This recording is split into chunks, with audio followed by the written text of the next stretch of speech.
জনমানুষের মধ্যে যে উৎকণ্ঠা বিরাজ করছে সেই জায়গা থেকে আমরা প্রধান উপদেষ্টাকে অনুরোধ করেছি যে যে কোনো অবস্থাতেই পরিস্থিতি যাই হোক না কেন তিনি যেন মাঝপথে হাল ছেড়ে না দেন। প্রধান উপদেষ্টা আমাদেরকে ব্যাপারে আশ্বস্ত করেছেন যে আমরা যদি সকলে তাকে সহযোগিতা করি তাহলে তিনি চলমান এই যে সংস্কার প্রক্রিয়া, এই সংস্কার প্রক্রিয়ার একটি পর্যায়ে নিয়ে দেশ এবং জাতিকে একটি গন্তব্য পর্যন্ত পৌঁছে দিয়েই তিনি তার দায়িত্ব ক্ষান্ত করবেন এবং একটি সুন্দর গ্রহণযোগ্য জাতীয় এবং আন্তর্জাতিক পর্যায়ে সকলের কাছে গ্রহণযোগ্য একটি নির্বাচন জাতিকে তিনি উপহার দিতে চান এবং সেই নির্বাচনের জন্য তিনি তার সর্বোচ্চ যে সময়সীমা তিনি বলিষ্ঠভাবে স্পষ্ট ভাষায় আমাদের সামনে ব্যক্ত করেছেন, কমিটমেন্ট করেছেন যে 2026 সালের জুনের পরে 1 ঘন্টাও তিনি আর ক্ষমতায় থাকবেন না। এর আগেই তিনি তার প্রক্রিয়া সম্পন্ন করে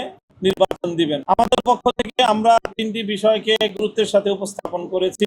একটি হলো যে চলমান সংস্কার প্রক্রিয়া যে এইভাবে অনিশ্চিত গন্তব্যের দিকে যাওয়া ঠিক নয়, বরং সংস্কার কতটুকু হচ্ছে কতটুকু হবে সেই বিষয়ে সুস্পষ্ট, অতি দ্রুত অনতিবিলম্বেই সংস্কারের বিষয়টাকে জাতির সামনে স্পষ্ট করা উচিত। সরকার কতটুকু সংস্কার করছে, যে বিগত যে ফ্যাসিবাদী আমলে যেই হত্যাকাণ্ডগুলো সংগঠিত হয়েছে, শাপলা চত্বর থেকে নিয়ে শুরু করে জুলাই বিপ্লব পর্যন্ত, এই সকল হত্যাকাণ্ডের জন্য দায়ী প্রধান আসামিদেরকে ফ্যাসিবাদী শেখ হাসিনা সহ তার প্রধান সহযোগীদের অন্তত নির্বাচনের আগে অন্তত 2-4টা মামলায়ও বিচার কার্যক্রম সম্পন্ন হবে।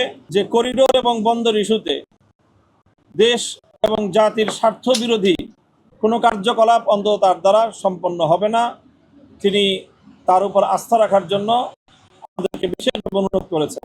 আর আমাদের বিশেষ দলীয় একটা বিষয় ছিল হেফাজতে ইসলামের মামলাগুলো প্রত্যাহারের বিষয়ে। আমরা বিগত 3 তারিখ মহাসমাবেশ থেকে 2 মাসের একটা আলটিমেটাম দিয়েছিলাম। সেই বিষয়ে মাননীয় প্রধান উপদেষ্টা নিজে দায়িত্ব গ্রহণ করেছেন যে তিনি এই বিষয়ে সরাসরি তদারকি করবেন এবং আশ্বস্ত করেছেন যে এবার আর এই টাইমের বাইরে যাবে না, এর মধ্যেই ইনশাআল্লাহ মামলাগুলির বিষয়ে আমরা একটি হিত পাব। এই ডিসেম্বর থেকে জুন এই সময়টা তো একটা বড় সময় হয়ে যায়। এখানে মানুষের মধ্যে, জনমানুষে একটা কনফিউশন এবং একটা ধূম্রজাল বা বিভ্রান্তি তৈরির একটা অবকাশ থাকে।